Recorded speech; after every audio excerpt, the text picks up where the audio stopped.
The Buffalo Bills are taking on the Pittsburgh Steelers in week 2 of the preseason on Saturday night. We got to get ready for it today on Locked On Bills.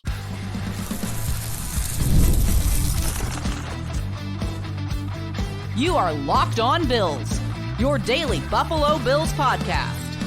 Part of the Locked On Podcast Network, your team every day.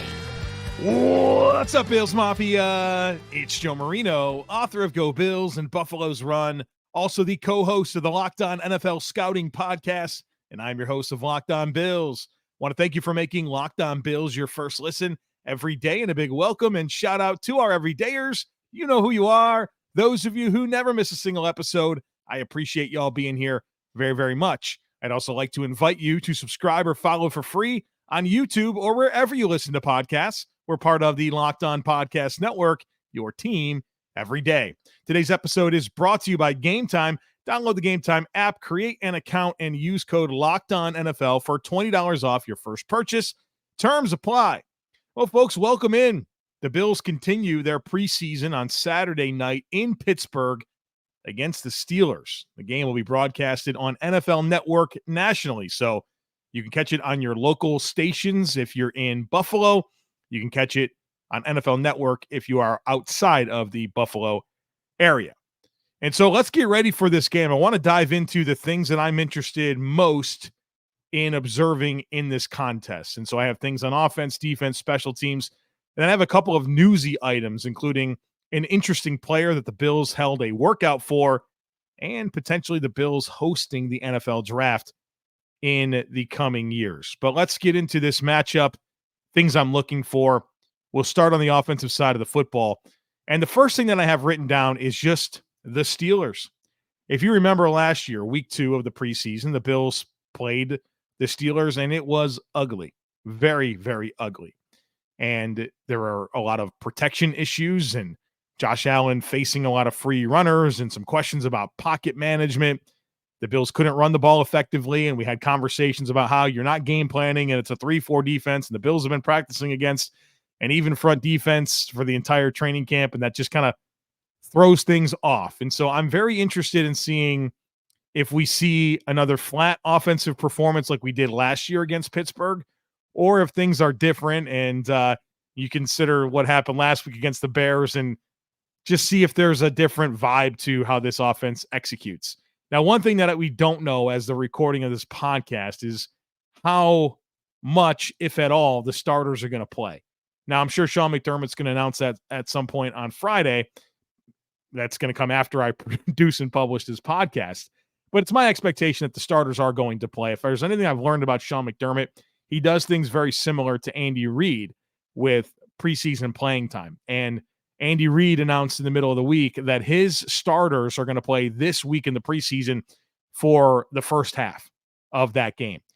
I think it's against the Lions. And so I could see the Bills and their starters playing into the second quarter, maybe the entire first half. And so with that extended runway of playing time, potentially, you're going to get some great opportunities to observe this offense and get more of a feel for it than we did last week against the Bears. So the first thing is the storyline of the Steelers and how that preseason matchup went last year.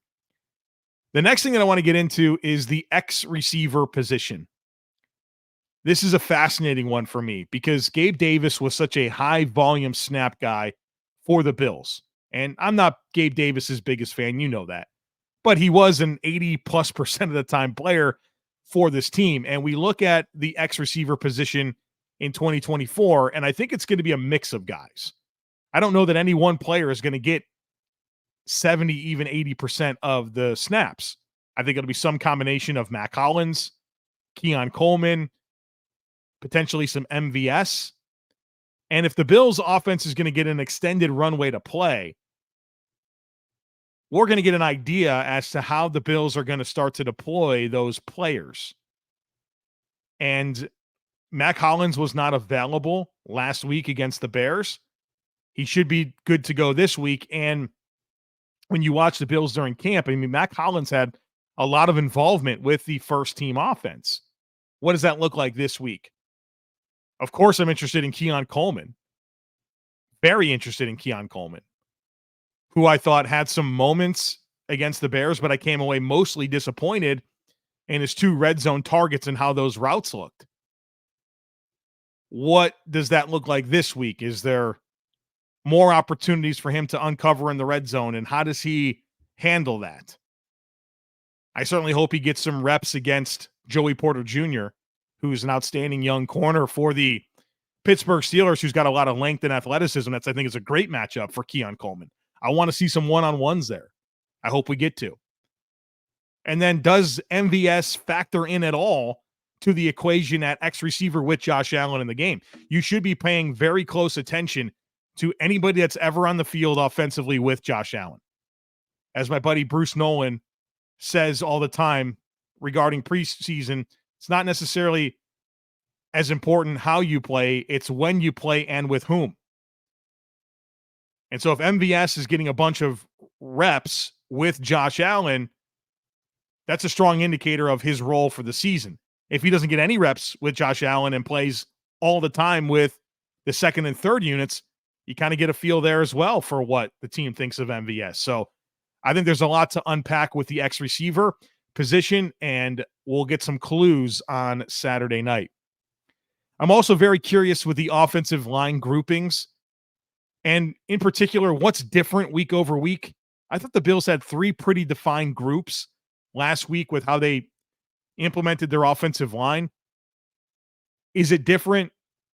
Do we see guys play more positions? Because last week only 2 offensive linemen played more than one spot, and it was Tylen Grable, who played left and right tackle, and Gunnar Britton, who played left tackle and left guard, if I'm not mistaken. Do you see Alec Anderson play anywhere besides center? Do you see Cedric Van Granger play anywhere besides center? And if so, does Anderson play with the second unit at a different spot, and that allows Cedric Van Granger to play with the second unit? Curious to see that. Also, Tylen Grable. He played left and right tackle last week, but we've seen him get reps during camp at guard. Does he get that opportunity in the preseason? Same thing with Ryan Vandermark. Ryan Vandermark exclusively played left tackle against the Bears. Does he get some run at right tackle? Might not be a bad idea to do that if he's going to be your first tackle in during the regular season. It could be left or right tackle. It would be good for him to get some game reps at right tackle. So how does the evolution of playing time, and not just playing time, but what spots, what does that look like week over week? It'll give us some clues about what the outlook for this offensive line is. And the last thing on offense is Ray Davis. I want to get more of an understanding for how the Bills view Ray Davis. And Ty Johnson is back. And so do they all get reps with Josh Allen? Does Ray Davis get more reps with Josh Allen than Ty Johnson? And then how does Ray Davis look? I thought he had some good work on passing downs against Chicago. 2 really good reps of pass pro, which was the only 2 reps he had. Also had a couple, was it 3 catches? Good catching the ball. Had his best catch negated due to a penalty. So we've kind of gotten a little bit of a foundation there. I want to see more of it, but does he get some better looks to run the football? His rushing stats were very poor, and I don't think it was his fault at all. I don't think he had much of an opportunity to run the ball based on some of the looks that the Bears presented, and it took away from that. So how do things look for Ray Davis in his second game under some new circumstances? So on offense, the Steelers and kind of the uniqueness of their defense and how the Bills offense deals with it, X receiver, offensive line groupings, and Ray Davis. Also underrated little storyline, the Bills backup quarterback Mitch Trubisky has spent the last few years in Pittsburgh. One of the Steelers backup quarterbacks is Kyle Allen. They're going to play Russ Wilson. You're going to see Justin Fields. Kyle Allen's kind of their third guy. So a little Kyle Allen versus Mitch Trubisky, Josh Allen's best friends battle, if you will. So that should be fun to see. All right, we're going to talk defense here on the other side of it. But I also would like to take this opportunity to invite you to join the Locked On Bills subtext community. It's a great time to invite you because part of what you get with the Locked On subtext community is in-game text updates from me. So as I'm watching this game, I send out text updates with what I'm observing pretty much after every single drive. And so you get those as I'm watching the game on Saturday night. You get that for every game. Go ahead and sign up now. You'll get the rest of the preseason and all of the regular season games in-game text. I also sent out my first reaction to all Bills news. So as the Bills were working out Corey Davis and releasing Chase Claypool this week and the Matt Milano news, you get a text message from me with what happened and my first thought about all of that. Plus, we can go back and forth. You can text me anytime that you want. And you also get access to our Discord channel. And if you get into our Discord channel, then you'll see all the all 22 film clips that I break down on a weekly basis. I think there's over 800 Bills fans in the Discord channel now. We're talking Bills, Sabres, joking around about food or whatever we want to. So it's really fun. Check it out. Would love for you to be part of it. There's a link in today's show notes. So go to, whether you're on YouTube or wherever you're listening to this podcast, go to YouTube, click on the show notes. You'll see the link to join the Locked On Bills subtext community. Would love for you to be a part of it. And folks, we're talking defense on the other side of it. Be sure to stick with me. The NFL season is here. I know you're excited to get to Highmark Stadium. Maybe you want to go to some road games.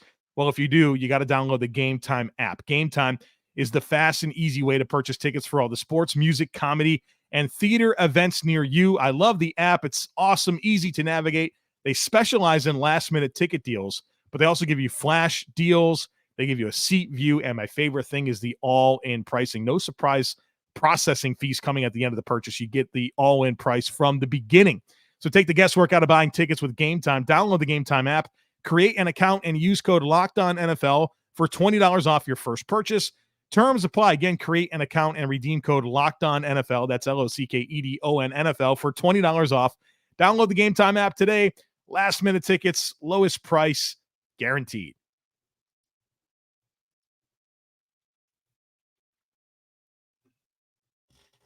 All right, folks, let's talk defense here. And if you're on YouTube, you're going to see that on today's show in the rundown, it says all the Ds. So it's defense, it's Dorian, it's Deion, it's Dwayne, it's Daequan, it's Damar, right? And I didn't even mean for this to happen, but I was making my notes and putting together the rundown. I'm like, oh my God, there's just a million Ds here. So we're going to talk about all these Ds right now. And of course, defense being the theme here. And the number one thing everyone's going to be looking forward to in this game is Dorian Williams and the recent news of Matt Milano and the bicep injury, and he's going to be out for a long time if he comes back at all this coming season. And so Dorian Williams is first man up. And these game reps are going to be extremely valuable and useful for him.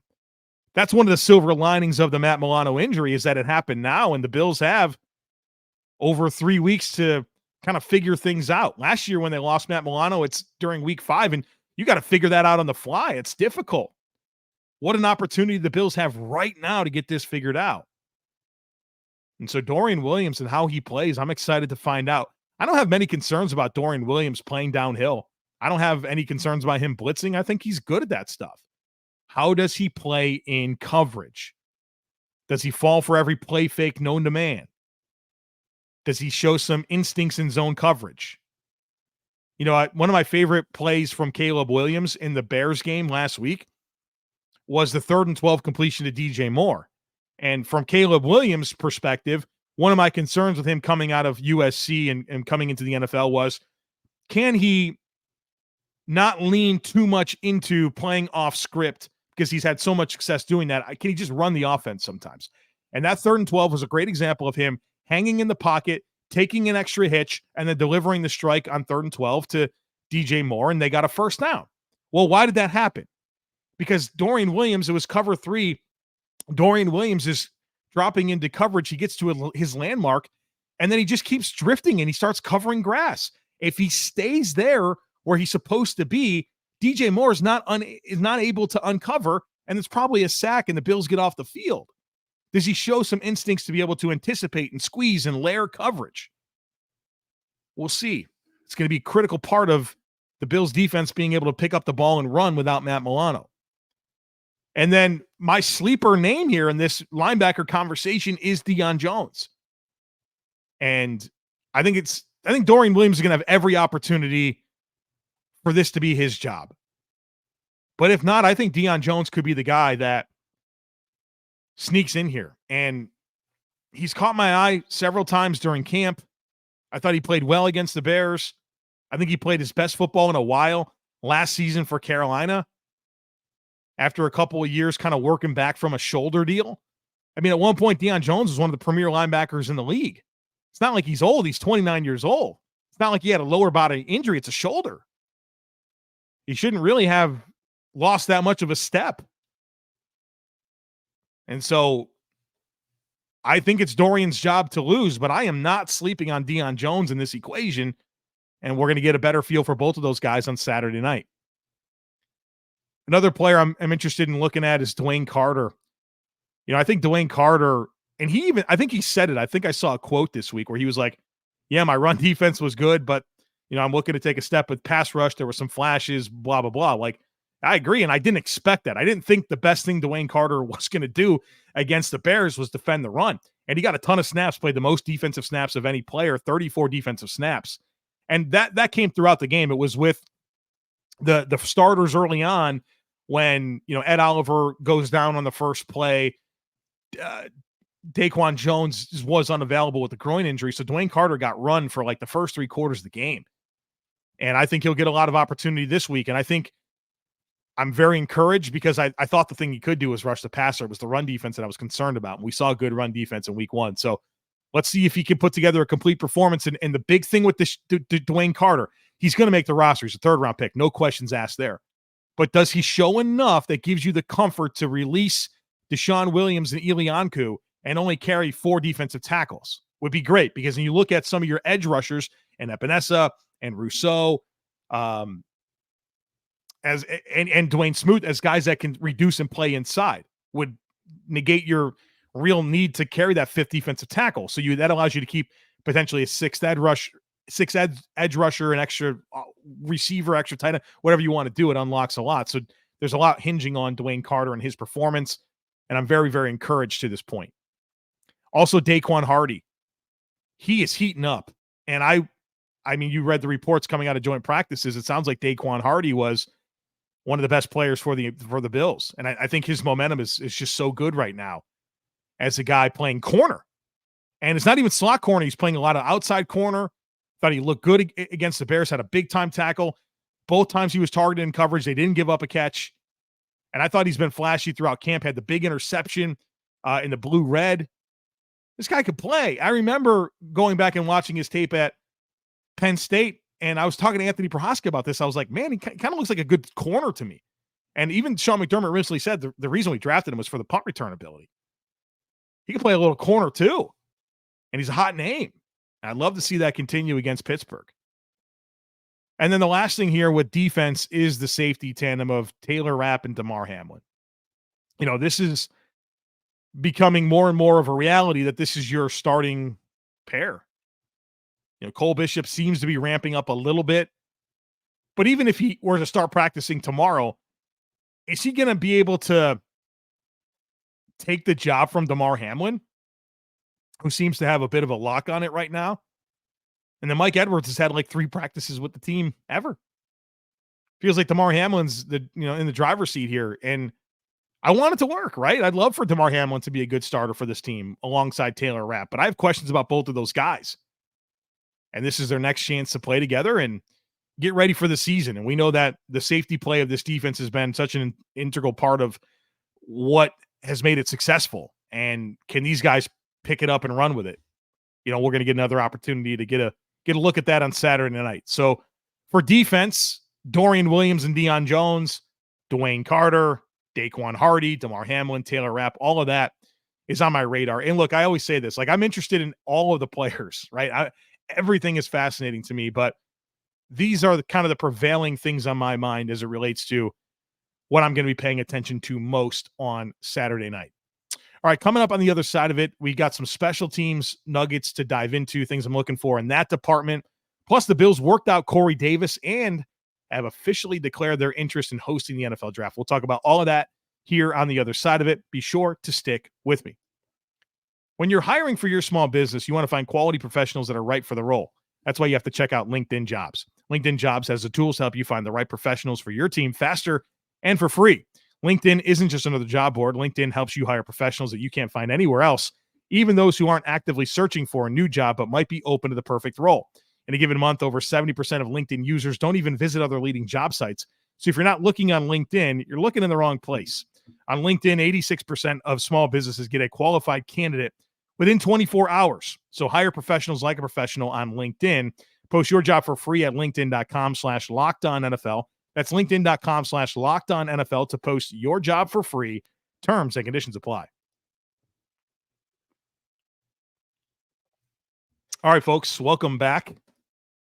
I am very excited that I'm going to have the opportunity to be part of a new tradition called the Rally on the River. It's at Buffalo Riverworks.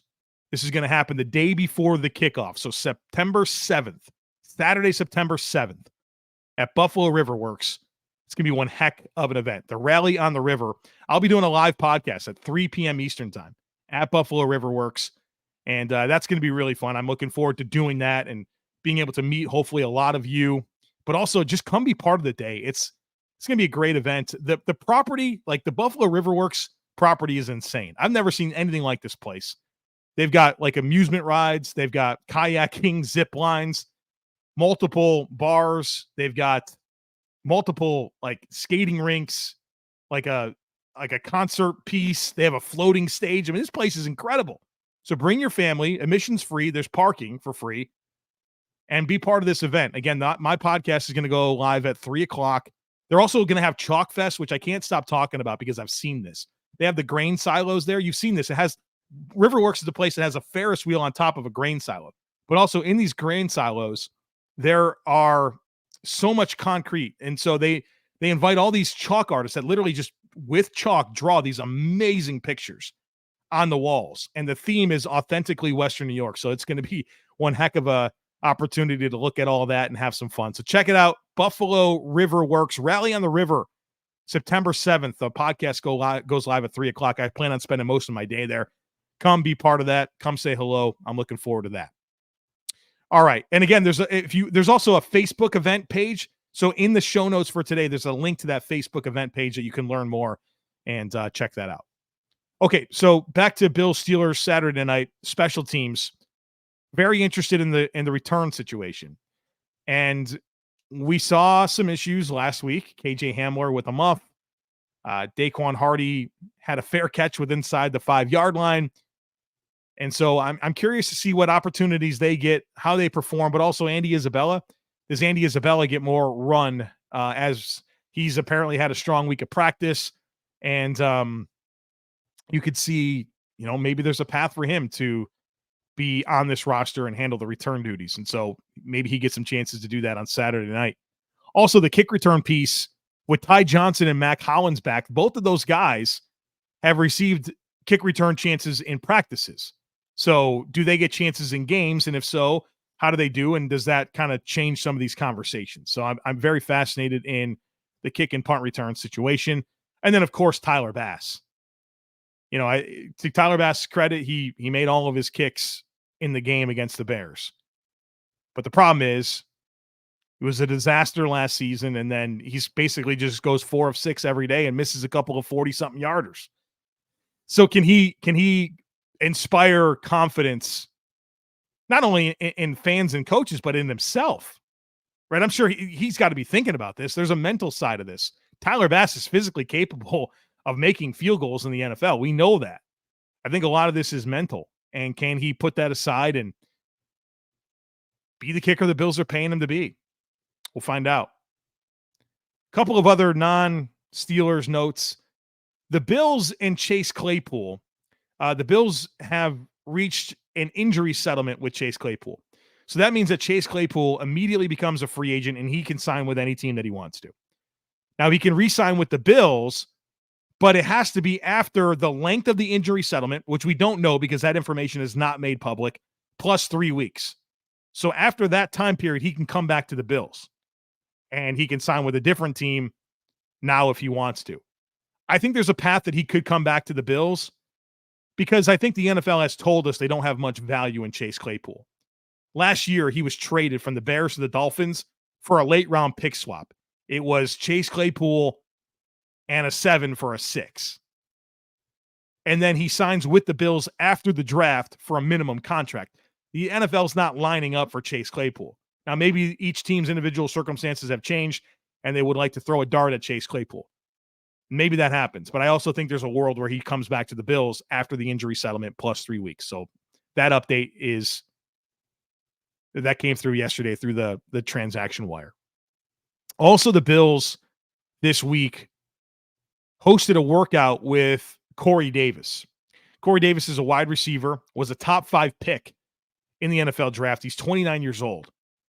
And he's been a pretty good player in the NFL with the Titans, and then he signed a pretty decent contract with the Jets in free agency. And you got to remember, like, his numbers are good. They're not amazing, right? He's not like a 1,200 yard a year receiver, but he is like a 900, 800 yard a year receiver.